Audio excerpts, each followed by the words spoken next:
Hello Libra friends, I'm Annie Botticelli and welcome to my Libra April 2026 Astrology Horoscope Forecast, where I will dive very deeply into what the astrological picture will be, specifically through the lens of Libra. This is for you if Libra is your sun sign, your moon sign, your rising sign, or any other Libra placement you're listening for. What I'm going to talk about here is part of your astrological picture. Very late degree Libra friends, so birthdays like October 15th through the rest of the sign, or 23 degree placements of Libra through the rest of the sign. I suggest you additionally listen to my Scorpio report, as your very late degree friends will benefit from both readings. Okay, so I'm a little bit amped up as I'm looking at the chart. If I'm speaking too fast, just go in the top right corner of the YouTube screen and you can slow the video down. I think you may be able to do the same thing for podcasts, but when I get worked up like this, I can't slow down, but you can slow me down. And that's the only way that you can do it because nothing's stopping this train. All right. So one of the reasons I'm so jazzed up is there's a massive amount of Aries energy and we have all planets moving forward, all of them, even the outer planets, even the star goddesses that I tend to mention. So it's a very unique, very powerful time. One of the most important times of the whole year for forward progress, for doing things that are important, where you want the tides to be going out. All right, so I'm going to go into all of this and more and give you a lot of dates. You may want to have something to write down dates with. If you don't have something to write down dates with, or if you want to have even more dates, all the best and the worst and the in between, and just a very detailed report written for April, go right now in another window to anniehelpsyou.com and click on Unleash. Okay, and that will be how you get my your free April star report. Okay, so back to this whole thing. So April 10th through June 12th are some of the most important dates you need to know for this whole time, okay? Because this is when the tides are coming out astrologically. When the tides are going out, you on the shore can send your boats afloat and have the support of the tides instead of working against them. One of the most important things that I love about astrology is how to align with the natural rhythms of the universe. That's actually the name of my book that I wrote about this topic. And I always look through the lens of how we can do things at the right time to align with the energies so that everything is supporting us and not working against us. So if you know what the best things to do are and what the best things to do or to not do are, then you can consciously align your efforts and have life be easier for you. That is the point of why I'm doing this, is to offer you this. So April 10th through June 12th, the tides are going out. Everything you put out, your big purchases, your big sales, your big decisions, your big education things, your moves, your financial things, your contracts, all of these things, events, starting new, things with people, and there's going to be a lot of that, is all under this forward-moving energy that can get locked in. Every time we do something important, it takes on the flavor of the stars at that time. It's like a birth chart for that path. And so now you'll have a birth chart for anything that you start that has the tides going out. Whereas up until April 10th and for February, March, into the early part of April, the tides were coming in. We had to be more responsive rather than proactive. We had to be more dealing with the squeaky wheel that was, being a nuisance rather than the big vision, fun, bigger future vision that we want to do. We had to work on this, the tedious things or the things that were just the noisiest. But now as of April 10th, that changes. You'll feel this sleepy sort of start to the month as we are so dominant with Pisces energies at the beginning. We do have a lot of Aries energies from the get-go, but we still have a lot of Pisces to kind of counteract some of that fire or to make it productive steam. But basically, from the beginning of the month, we have transiting North Node, Vesta, Mercury, which had been retrograde, Pallas Athena, and Mars all in Pisces.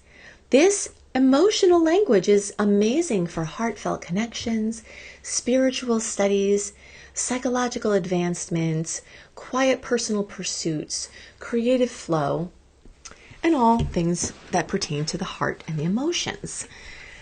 And so you will see that, you will feel that. And at the same time, that's not a language that Libra elementally flows as much with. Air and fire flow better well together. Water and earth flow better together. And so you can see there is a little bit of a discord between this highly emotional language, no matter what graces it comes with, and how you see things and how you do things. So this is going to be happening. Now, where Pisces really coalesces in the chart, specifically for Libra, is your health and wellness sector, your pets and animals, your day-to-day daily routine and system, or lack thereof, and basically what your daily experience is like and how your habits are. So in general, Libras are very intuitively led with their daily habits. This is something that's intrinsic to the Libra chart, that there's some sort of kind of quiet flow that you adhere to without always necessarily knowing what the logic is behind it.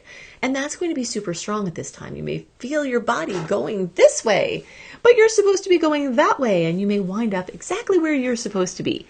So there's a lot of beautiful flow and synchronicity at this time, but there is going to be a little bit of just awkwardness with having to navigate through so many levels of the emotional planes for yourself and for other people, and you will see it. There may be some news or information or things you have to look into with your health or with pets or something that can be highly emotional. Highly emotional doesn't even necessarily mean bad. It could mean good. If you're looking to give a pet a forever home, the energy between April 10th and June 12th is fantastic. If your perfect pet stumbles along a little before that, you have to trust the flow. But there is something very, very permanent about the energetics, in this earlier part of the month, but even prior to this part, April 10th and after, but even prior to that, we're starting to, really have certain things solidified, new relationships solidified through Saturn moving into your house of relationships. So finding a forever pet, finding a forever partner, finding, something very grounding to your relationship space is happening now. And this is a long-term story that's kind of further supported by some of these shorter term planets. Okay, so let me think about...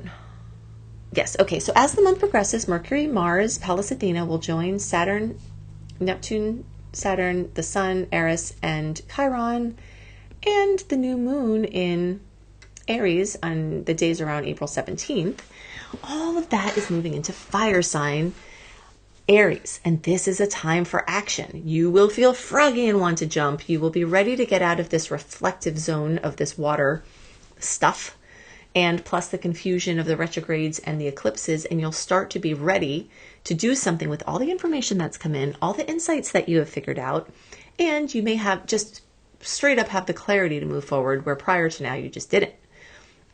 I always like to think of the new moon in Aries as the kickoff party to the astrological new year. So even though technically the astrological new year started around March 21st, this is really the rowdy kickoff party where all the planets start to get there, the new moon is there, and now we have a major New Year's party. So our New Year's this year in January felt like a New Year's in certain ways because we didn't have personal planets retrograde, but it also felt very laborious, actually kind of surprisingly so, for having all the planets moving forward, because so much Saturn influence in January made us feel almost mercurial in nature, of like things just taking a long time to work out, and any progress was really laborious.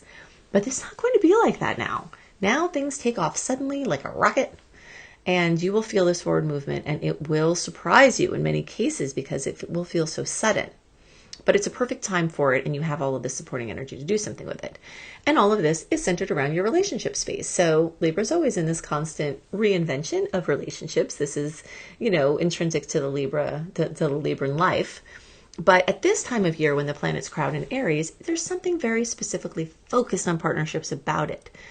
New relationships, new levels to old relationships, bringing in clients, having new friends, finding perfect helpers for things that other people are experts in that you need support with, or being that expert to somebody else, finding solutions, having arguments and conflicts that bring out things that have been under the surface, which this Pisces energy may have had a lot of kind of quiet, weird things under the surface, and now the Aries energy is starting to bring it out. It can be a little nasty, it can be a little ego-based, it can be a little bit rambunctious and reckless, but it can definitely make things move, and that is what you will notice. Along with these Aries movements, we're going to have conjunctions. Conjunctions are actually the most important aspect this month when planets get to be the same exact degree. So Mercury and Mars are going to come and cross exactly over Saturn, or Neptune and Saturn, and then and then will be other conjunctions as well. But the first set, that's 4 different conjunctions in Aries, where spiritual questions are being asked by Neptune. Clarity and vagueness are going to be a polarity. And Saturn is going to be ready for new beginnings and for you to invest in something important and for you to discern what it is you're supposed to invest in. And in this case, who it is you're supposed to invest in. So this is, very much about people. This is a short-term process of all of this extra energy being crowded in your relationship sector, but it is a long-term energy of Neptune there dissolving out things that are not spiritually sound, and Saturn building in the very important, committed relationships that you may have really been longing for, and for the ones that you have, Saturn may test them. Right from the beginning of the month, we've got a full moon in your sign. And this is very powerful. Unless there's a blue moon, which is not the case here, we only get 1 full moon in our sign all year. So a 13 moon cycle, you get 1, and this is yours. If you're looking for a breakthrough in relationships, if you're looking for something exciting or a wonderful culmination of things that you've been working on, having a wonderful experience, getting something out into the open, the days right around the first of the month are going to blast in with that kind of energy. This may also give you insight into your health and body and your physical body.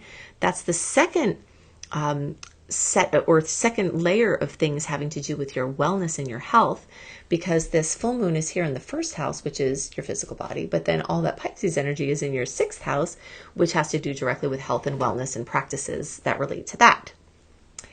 Jupiter has recently started moving forward after taking a rest for 4 months from the end of 2025 into early 2026. And now it's blasting forward, wanting to expand things in your home and family and housing and real estate, and wanting to expand things in your work, career, employment, business, and your place out in the world, your public image and your reputation, your position as an authority figure, and your relationships with authority figures, including parents and bosses. So this is very exciting, and there's also some resistance here because of this square, where some things want to expand in your home, some things want to expand at your work, and trying to manage both fronts has been very difficult for Libras. So you've got that storyline, and things are going to be racing forward pretty quickly now.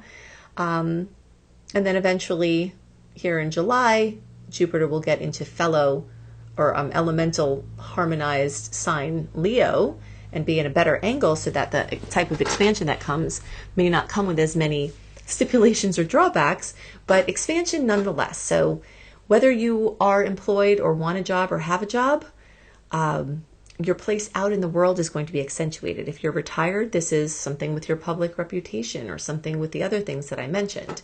But if you are a Libra looking for work, looking for job expansion, looking for lateral things, looking for starting a new business, this might be the best month of the whole year, this month and part of May, for starting a new business, getting a raise, moving jobs, getting a new job, anything having to do with your place out in the world. And if you have a project that isn't financial based and you're trying to implement it, this may be one of your best periods as well. Okay, so if you want more insight into what the outer planets are doing in your chart and those timeframes in your personal chart, go to AnnieBClarity.com. Annie, the letter B, Clarity.com to get my outer planet personalized report. If you want to get the dates, the best, the worst, and my written, very detailed write-up, I spend a lot of time on this each month. So you can get that free April star report when you go to AnnieHelpsYou.com, click on Unleash. And if you want to learn astrology, I am an astrology teacher. That's why I always explain to you why things are happening and not just what may happen, because that's where my love is. I'm a person who was always asking why, driving my parents and teachers nuts, because I wanted to understand why, not just what. And if you are one of those people with me, and you want to understand the whys behind these astrological movements and how to explain those whys to other people, you will love my course. Go to beastropro.com, beastropro.com. Whether you're learning for yourself and to help family and friends, or whether you want to do this work professionally, my course is set up with a system to help you do either. And if you are looking to do this professionally, do know this. I have kept this price for all of these years. Over a decade I've been teaching this course. I've kept a price to where once you're educated, you only need to do 15 to 20 hours, possibly fewer, to earn back your investment in this course. It's very unusual to find a vocational course where that is true, but you can check that out at beastropro.com. I hope you have a wonderful month. I'll see you next month. I'll see you in the next report. Bye for now.